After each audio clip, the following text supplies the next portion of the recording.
Imagine you want to start talking about what you can expect for the Mate 30 and also what you kind of want to see for the Mate 30, and then all of a sudden this happens.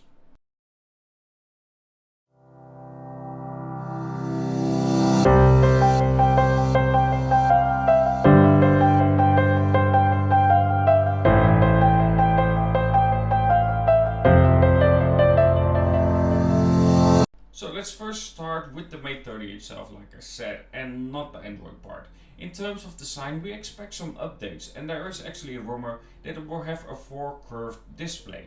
This means that it will reach the top and the bottom, because, well, you don't all of a sudden have a curve somewhere in the middle of the screen. Yeah, so that makes sense. I do expect, however, that there will still be a cutout. I don't expect it to have a punch hole like Samsung has, but who knows? I went for the teardrop notch in this design because the teardrop notch is the best looking notch that you can have on a phone, and Oppo designed them pretty well.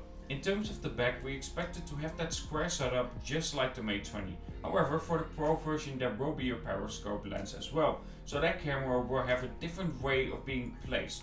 For myself, I said, okay, let's place the two main cameras on top, so the wide angle and the normal, and then of course the periscope in the middle, because behind what you don't see, it takes in more space. Below it we will have the time of flight sensor and of course our flash as well. I think I made like 20 different designs on how it could look, so this is the one that I went with.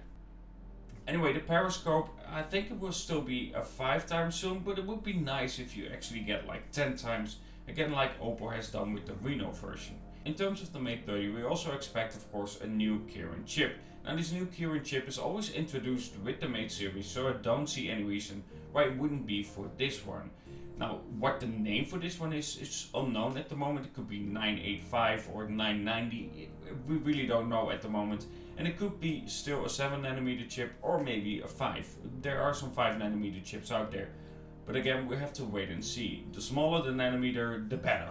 In terms of RAM, I think for the Pro version it will start with 8GB of RAM up to 12GB of RAM. And in terms of memory, 128 to maybe 512GB. For the non-Pro version, we expect it to either have 128GB of RAM or 256GB. And it can start with 6GB of RAM because, well, it's the non-Pro version and they often just choose a little bit less packed version for that as well, so you can get that at a lower price. For the non-Pro version, we also expect it to of course have the headphone jack, where the Pro version will have that removed. Still not sure why.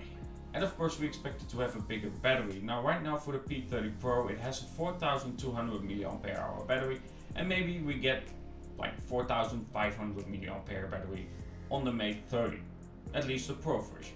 Anyway, this can all be undone with what is happening at the moment with Google and Huawei and America and China in a way as well. Yeah, this is a big one. I don't want to make it a long story about what is happening. I'm gonna leave some links where they fully explain what is happening and all that. But in short, it is basically that Google will not allow Huawei to actually install apps like Gmail and the Play Store itself and Google services, and this includes updates for the phone for a newer Android version. Android is an open system and everyone can use it and install it on their device. However, with it being limited, not having the Google services, not having Play Store, not having what you know about Google, it will limit the device quite a lot. Yes, there will be people who can say, okay, I'm just gonna install it myself. There are ways to do it. With the Redmi Note 7, I have Play Store installed, even though it wasn't officially installed. However, it still doesn't update like a normal device that actually has the proper Google services.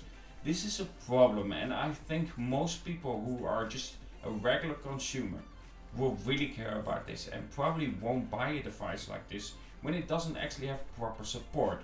Now Huawei itself has responded to this, and they talked about how they had impact on Google itself and how they will continue to support and give you the best experience. I'm just gonna leave the official message right here so you can read it yourself. Just pause it for a second so you can read the message from Huawei.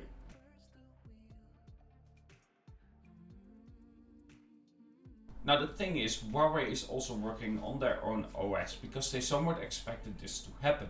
However, the question is, will it be successful? And I gotta be fair, I don't think it will. Right now, I think people are either with the Apple system iOS or Android.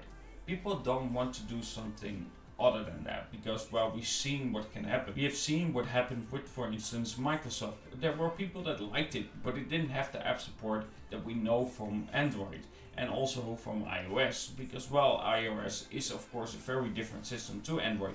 It still has proper app support. Yes, Huawei will have app support for several apps, of course, but it will be limited compared to Android. And right now we are in a time where people don't want to choose for an extra software.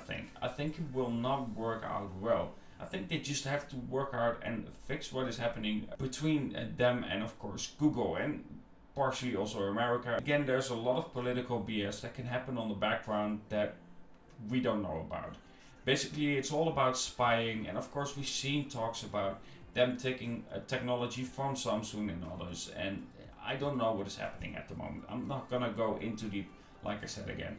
Anyway, I'm very curious about your opinion about this. What do you expect from Huawei? What do you think they will do? Will they go for their own OS?